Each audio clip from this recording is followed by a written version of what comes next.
إن الحمد لله نحمده ونستعينه ونستغفره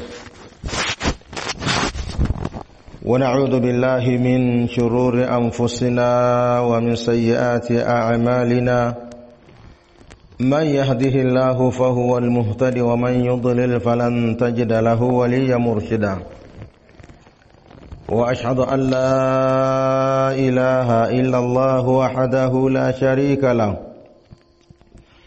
وأشهد أن محمدا عبده ورسوله يا أيها الذين آمنوا اتقوا الله حق تقاته ولا تموتن إلا وأنتم مسلمون يا أيها الناس اتقوا ربكم الذي خلقكم من نفس واحدة وخلق منها زوجها وبث منهما رجالا كثيرا ونساء واتقوا الله الذي تساءلون به والأرحام إن الله كان عليكم رقيبا يا أيها الذين آمنوا اتقوا الله وقولوا قولا سديدا يصلح لكم أعمالكم ويغفر لكم ذنوبكم ومن يطع الله ورسوله فقد فاز فوزا عظيما أيها الأحبة فإن أصدق الحديث كتاب الله وخير الهدي هدي محمد صلى الله عليه وسلم وشر الأمور محدثاتها فإن كل محدثة بدعة وكل بدعة ضلالة وكل ضلالة في النار اللهم إنا نعوذ بك من البدع ومن النار. أحبة بعدكم محمد الله سبحانه وتعالى na kumtakia sala na salamu kipenzi wa umma Muhammadin sallallahu alayhi wasallam. Kwanza kabisa hatuna budi kumshukuru Allah subhanahu wa ta'ala kwa fadhila zake kutuamsha salama baada ya mapumziko, kwani kuna wengi walipumzika wakiwa wako salama lakini hawajaamka salama. Kuna ambao wanajiandaa kwa ajili ya kwenda kutafuta matibabu na Allah wafanyie wepesi, lakini kuna ambao pia wameelekea kwa Allah subhanahu wa ta'ala. Watu wanajiandaa kwa ajili ya mazishi, lakini wewe na mimi Allah subhanahu wa ta'ala ametupa taufiki ya kuweza kuamka. Hii ni neema miongoni mwa neema ambazo tumeneemeshwa na Allah subhanahu wa ta'ala katika siku hii ya leo. Tunatakiwa tumshukuru Allah subhanahu wa ta'ala. Lakini pili, hatuna budi kumshukuru Allah kwa kutujalia kuiswali swala hii ya subhi tena kwa jamaa. Hii nayo pia ni neema nyingine miongoni mwa neema ambazo tumejaliwa na Allah subhanahu wa ta'ala katika siku hii ya leo. Kuamka na kuona umuhimu wa kuja kumwabudu Allah wakati watu wengine wameendelea kulala, au wengine wameamka na wameelekea kwenye majukumu yao bila kuona umuhimu wa kuja kuiswali swala hii ya subhi tena kwa jamaa msikitini, akaamua kwenda kwenye majukumu yake, akaona majukumu ni bora kuliko swala. Sasa wewe kujaliwa na Allah kuona swala ni bora kuliko kila kitu, hii ni neema, na kwa neema hii watakiwa kumshukuru Allah subhanahu wa ta'ala. Lakini tatu, hatuna budi kumshukuru Allah subhanahu wa ta'ala kwa kutujalia kubaki katika kikao hiki cha khairi, kikao cha kujifunza dini ya Allah subhanahu wa ta'ala, jambo ambalo nafsi huwa haipendi kukaa na kujifunza dini. Nafsi inaweza kujifunza mambo mengi ya kidunia, lakini kujifunza dini inakuwa haiko tayari. Unapoilazimisha kwamba nafsi sasa natakiwa nikae chini niweze kujifunza dini ya Allah subhanahu wa ta'ala, hii nayo pia ni neema, na kwa neema hiyo watakiwa kumshukuru Allah subhanahu wa ta'ala. Tukiwa tunaendelea kukumbushana mambo ambayo yanahusiana na mwezi wa Ramadhan, na jana tulijifunza mambo ambayo yanaharibu funga ya mtu, mambo ambayo Muislamu akiyafanya akiwa amefunga, funga yake inakuwa imebatilika, inakuwa imeharibika, na anakuwa hana funga, hana saumu, anatakiwa kuja kuilipa siku hiyo. Na tuliona ya kwamba vinavyotengua na kuharibu saumu ya mtu yako mambo mawili, au yako katika vigawanyo viwili. Kigawanyo cha kwanza ni mambo ambayo yanaharibu funga ya Muislamu, inamlazimu Muislamu kuja kulipa tu baada ya kumalizika Ramadhani. Unakuwa una deni, unatakiwa kulipa siku hiyo. Lakini kigawanyo cha pili tukasema ni mambo ambayo yanabatilisha funga, yanaharibu funga, na mtu anawajibika kuja kuilipa siku hiyo, lakini pia analazimika kutoa faini, adhabu. Kwa hiyo leo tutaangalia mambo hayo ambayo anapoyafanya Muislamu akiwa amefunga, funga yake inakuwa imeharibika, anawajibika kuja kulipa na kutoa faini vile vile. Wa amma ma yubtiluhu wa yujibu alqadha, ama mambo ambayo yanabatilisha funga, yanaharibu funga na inawajibisha kuja kulipa, wal kafara, na kutoa kafara au adhabu au faini, fahuwa aljima'u la ghairu, nalo ni mtu kukutana na mke wake mchana wa mwezi wa Ramadhani, na hakuna jambo lingine inda aljumhur. Maulama wengi wamesema hivyo. Kwa jambo ambalo linabatilisha saumu ya Muislamu na anawajibika kuja kuilipa siku hiyo, lakini pia anawajibika kutoa faini, anawajibika kutoa kafara,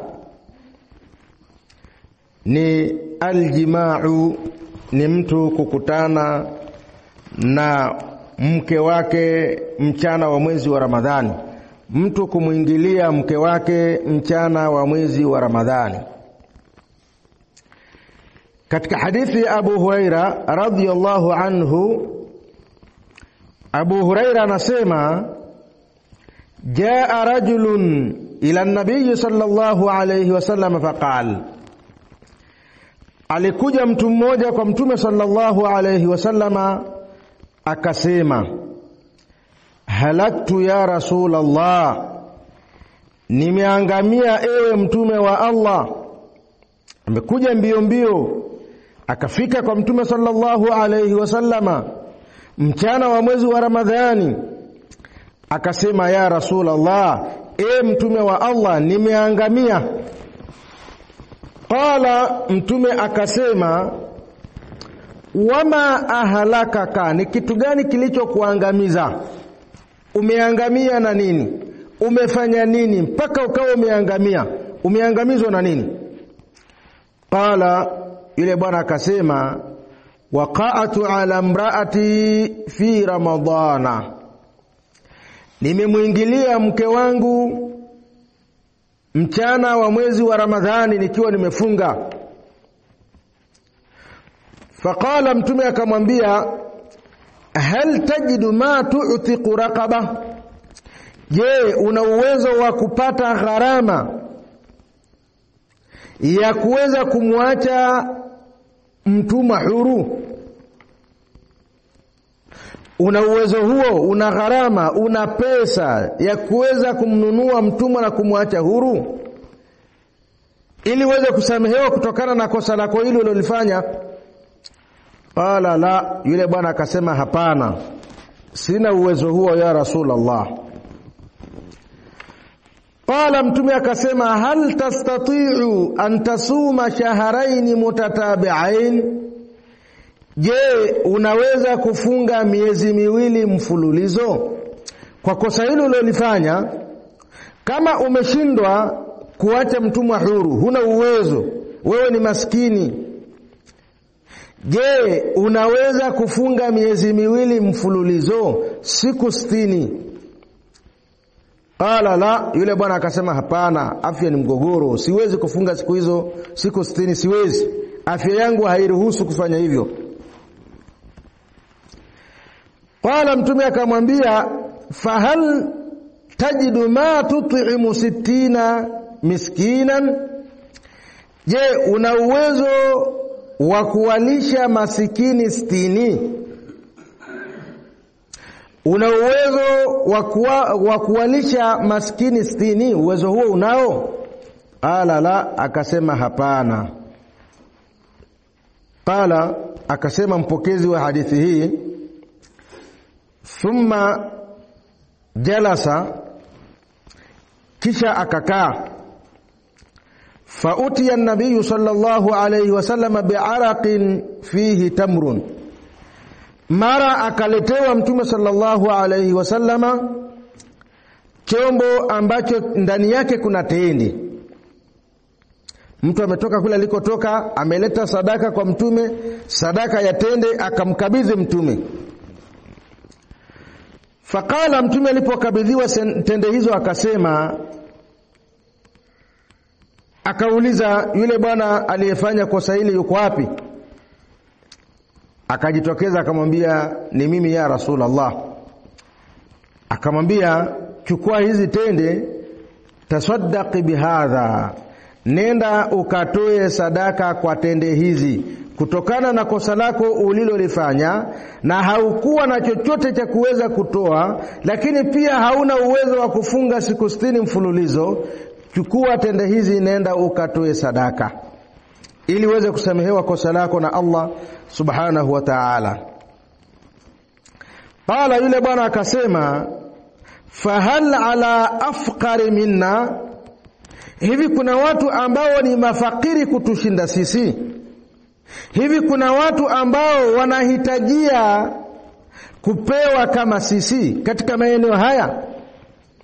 Fama baina labataiha ahlu baitin ahwaju ilayhi minna, katika maeneo haya, katika sehemu hii ambako ninaishi, hakuna watu ambao wanakihitajia au wanahitajia zaidi tende hizi kuliko sisi. Kwa maana hakuna watu ambao ni maskini kutushinda sisi, hakuna watu ambao ni mafukara kutushinda sisi. Kushinda watu wa nyumbani kwangu, nitakwenda kumpa nani ya Rasulullah? Na hizi tende sisi tunazihitaji kutokana na hali tuliyokuwa nazo. Fadhahika an-nabiy sallallahu alayhi wasallama, mtume sallallahu alayhi wasallama akacheka, hatta badati nawajidhuhu, mpaka magego yake yakaonekana. Waqala, na akamwambia, idhhab fa at'imuhu ahlaka, nenda bwana na tende hizi, nenda kawape familia yako wale. Galia, katika hadithi hii kuna mafunzo mengi. Funzo la kwanza ni kwamba mtu anapofanya kosa hili, mtu anapomwingilia mke wake mchana wa mwezi wa Ramadhani, funga yake inakuwa imeharibika, funga yake inakuwa imebatilika, na anawajibika kuilipa siku hiyo pamoja na adhabu, pamoja na faini. Lakini faida nyingine, tunaona huruma ya Uislamu. Huyu bwana amefanya kosa na yeye alikuwa anatakiwa atoe faini, akawa hana cha kutoa.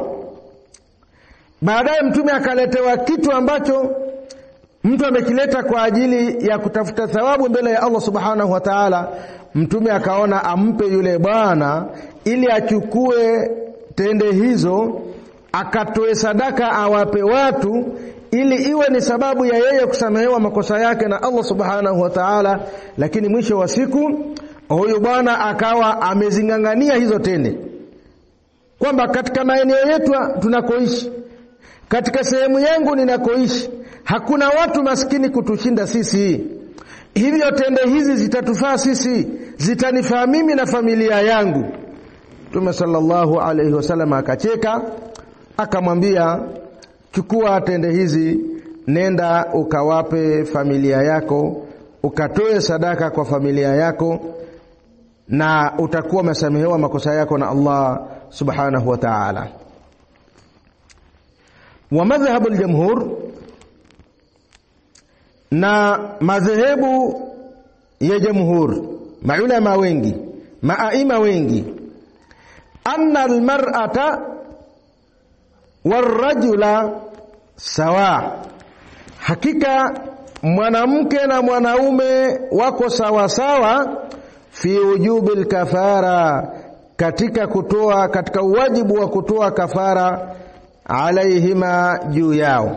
Kwa kosa walilolifanya wote wawili wanatakiwa kutoa kafara, wanatakiwa kutoa faini kwa kosa lao walilolifanya, maadama qad ta'ammada aljimaa, muda wa kuwa wamefanya makusudi kabisa ya kufanya jimaa, wamekusudia kufanya hivyo.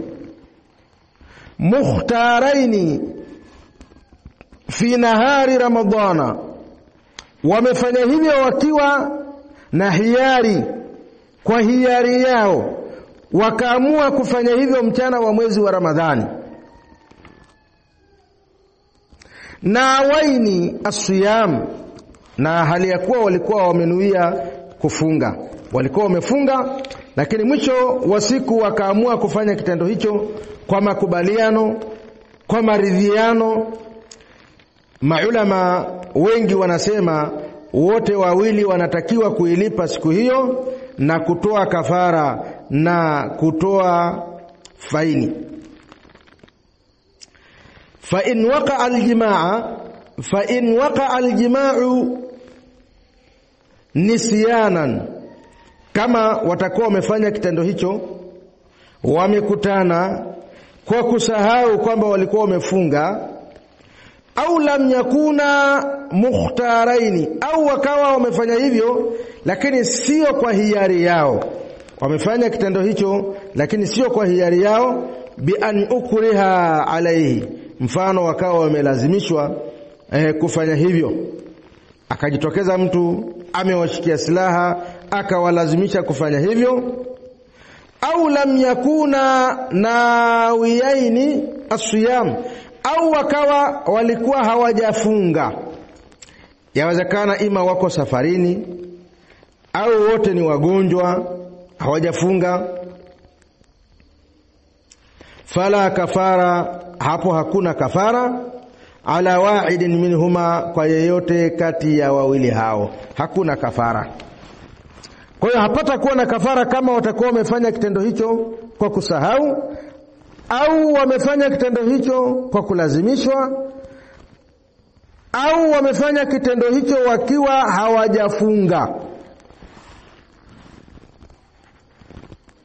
Kwa maana ima wote walikuwa wako safarini, wamesafiri, wanaruhusiwa mchana wa mwezi wa Ramadhani kufanya hivyo, au wote ni wagonjwa, wanaumwa, wana vidonda vya tumbo, wana sukari, wana gonjwa ambalo hawaruhusiwi wao kuendelea kufunga mchana wa mwezi wa Ramadhani, wanaruhusiwa kufanya hivyo, na wakifanya hivyo hakuna kafara yoyote watakayoitoa kwa sababu tayari walikuwa wana udhur.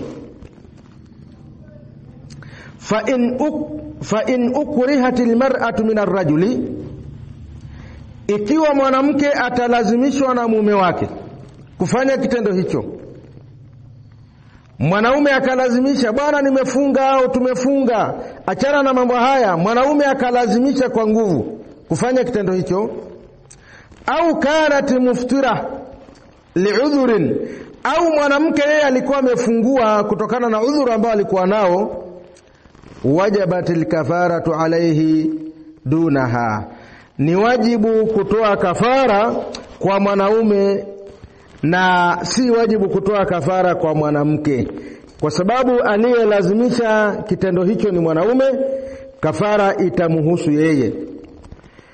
Au mwanamke yeye alikuwa na udhuru wake na yeye mwenyewe alikuwa amefunga mwanaume akafanya kitendo hicho, swala la kafara litamhusu mwanaume na wala halitomhusu mwanamke.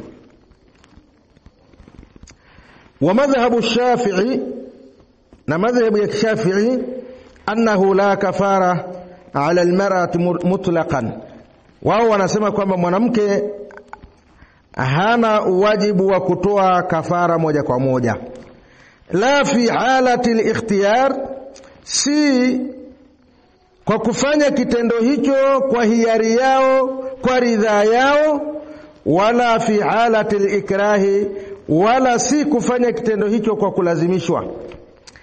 Iwe amefanya kwa hiari, hakuna kafara. Iwe amefanya kwa kulazimishwa, hakuna kafara. Mashafi'i wanasema hivyo. Wa inma yalzamuha alqada'u faqat, hakika kitakachomlazimu mwanamke huyu ni kuilipa siku hiyo ambayo aliharibu siku hiyo, aliharibu funga ya siku hiyo kwa kufanya kitendo hicho. Qala an-Nawawi, Imam Nawawi anasema wal asahhu ala al-jumla, na kauli ambayo ni sahihi kwa ujumla, ujubu kafarati wahidatin alayhi khaswa. Kauli iliyokuwa na nguvu na kauli iliyokuwa sahihi ni kuwajibika kafara, ni kuwajibika faini kwa mwanaume tu peke yake, pasina kulazimishwa mwanamke. An nafsihi faqat, yeye atajitolea yeye mwenyewe, mwanaume ndiye atakayetoa kafara. Wa annahu la shay ala almar'a, na hakika hakuna kafara kwa mwanamke. Wala yulaqiha alwujub, na wala haumuhusu wajibu wa kutoa kafara, li'annahu haqqu malin mukhtassun biljima', kwa sababu hiyo ni haki ya mali ambayo inahusiana na tendo hilo ambalo wamelifanya, na siku zote mwenye kutoa mali ni mwanaume. Fakhtaswa bihi ar-rajul, haki hiyo ya kutoa kafara ikamhusu mwanaume. Wajibu huo wa kutoa kafara ukamhusu mwanaume, duna almar'ati, pasina kumhusu mwanamke, kalmahari, kama mahari. Anayetoa mahari siku zote ni mwanaume, anatoa mahari kumpa mwanamke, na hatoagi mahari mwanamke kumpa mwanaume.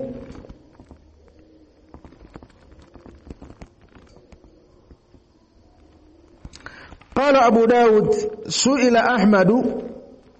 Abu Daud anasema aliulizwa Imam Ahmad, amman ata ahlahu fi ramadhana, kuhusiana na mtu ambaye amemuingilia mke wake mchana wa mwezi wa Ramadhani, alaiha kafara, je, mwanamke anawajibika kutoa kafara?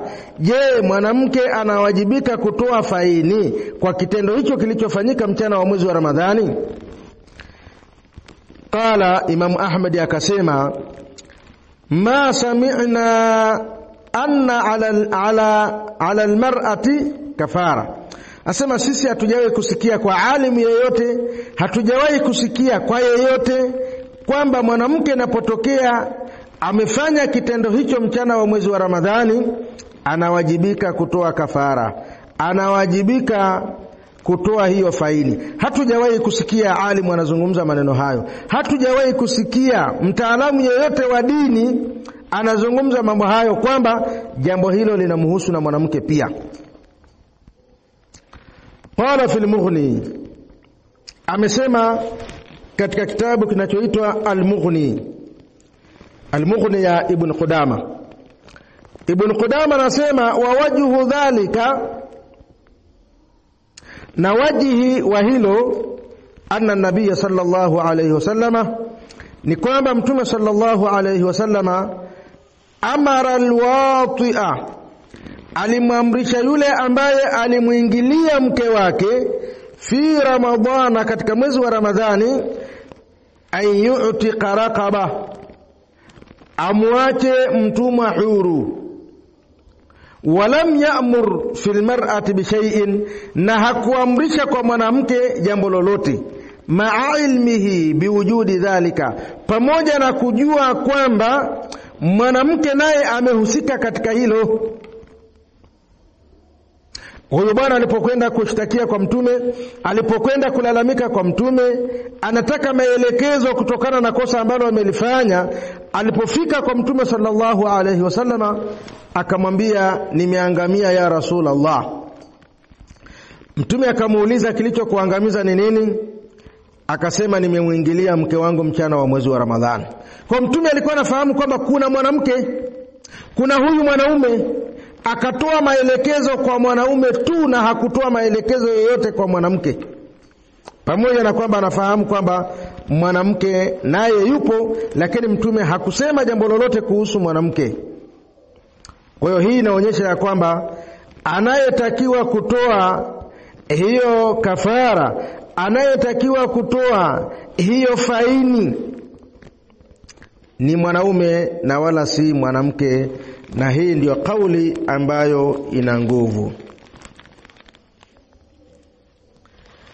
Walkafaratu ala tartibi, walkafaratu ala tartibi almadhkuri fi alhadith, na kafara au hiyo adhabu au hiyo faini inatakiwa itekelezwe kwa utaratibu ambao umetajwa katika hadithi, fi qawli jamhuri alulama, katika kauli ya jamhuru alulama. Fayajibu al-itqu awalan, kwanza mtu anatakiwa atafute mtumwa kwa ajili ya kumnunua na kumwacha huru. Hii ndio adhabu ya kwanza, hii ndio faini ya kwanza, hii ndio kafara ya kwanza. Utafute kwanza mtumwa. Fa in ajaza anhu, ikiwa atashindwa kupata mtumwa au hana uwezo wa kuweza kumnunua mtumwa na kumwacha huru, swama shahraini mutatabi'aini, atafunga miezi miwili mfululizo. Atafunga miezi miwili mfululizo. Ina maana ikitokea katikati hapa akafungua bila ya udhur, akafungua akaona kwamba nimechoka, ngoja nipumzike kidogo. Ukipumzika bwana, unaanza tena upya, umeshaharibu taratibu, utaanza moja tena. Kwa hiyo kinachotakiwa ni kufunga miezi miwili mfululizo pasina kufungua hata siku moja hapo katikati, kwa sababu hii ni adhabu kwa kosa ulilofanya, kwa sababu hii ni faini kwa kosa ambalo limefanyika. Hautakiwi kufungua, unatakiwa ufunge siku 30 mfululizo bila kufungua hata siku moja. Fa in ajaza anhu, ikiwa atashindwa pia hilo la kufunga miezi miwili mfululizo, inawezekana mtu mwenyewe ni afya ni mgogoro, anaumwa, hawezi kufunga miezi miwili, kama huyu ambaye alifanya kosa hilo na akaenda akalalamika na kushtaki na kumweleza Mtume sallallahu alaihi wasallama. Alipoelezwa na Mtume kwamba afunge miezi miwili mfululizo, akasema sina uwezo huo. Kwa hiyo ikiwa atashindwa kufunga miezi miwili mfululizo, at'ama 60 miskinan min awsati ma yut'imu minhu ahlahu, atawalisha maskini 60 chakula cha kati na kati ambacho anawalisha watu wake. Tafuta maskini 60 ili uweze kuwalisha chakula. Wa annahu, na jamhurul ulama wanasema, wa annahu la yasihu al-intiqalu min halatin ila ukhra, kwamba haitofaa kuhama katika hali fulani na kwenda kwenye hali nyingine, illa idha ajaza anha, isipokuwa atakapokuwa ameshindwa na hali hiyo.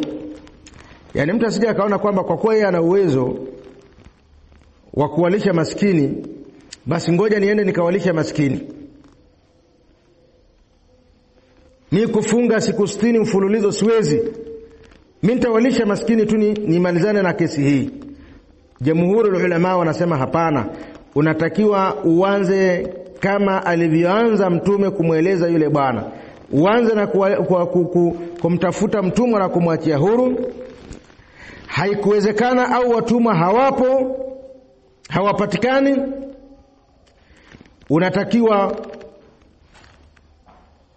unatakiwa kufunga siku 60 mfululizo. Hilo haliwezekani, ndipo unakuja hili la tatu la kuwalisha masikini 60. Kwa hiyo haitofaa kuhama kwenye hali moja na kwenda kwenye hali nyingine, isipokuwa utaruhusiwa kufanya hivyo endapo utakuwa umeshindwa kufanya ile hali ya kwanza. Kwa ndugu zangu katika imani,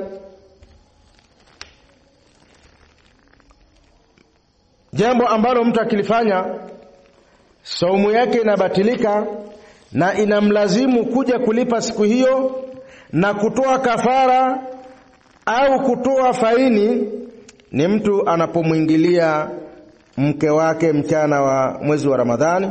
Kwa si jambo rahisi, si jambo jepesi. Muislamu unatakiwa kujiepusha na jambo hili. Unaruhusiwa utakapofuturu jioni, unaruhusiwa kufanya chochote na mke wako, lakini ama mchana wa mwezi wa Ramadhani hauruhusiwi wewe kumuingilia mke wako. Leo tutakuwa ni wenye kuishia hapo. Inshallah tutaendelea kuelezana mambo ambayo yanahusiana na mwezi huu wa Ramadhani ili watu waweze kufunga kwa usahihi zaidi. Subhanakallahumma wa bihamdika ashhadu an la ilaha illa anta astaghfiruka wa atubu ilaika. Wa sallallahu ala nabiyyina Muhammadin wa ala alihi wa sahbihi wasallam. Walhamdulillahi rabbil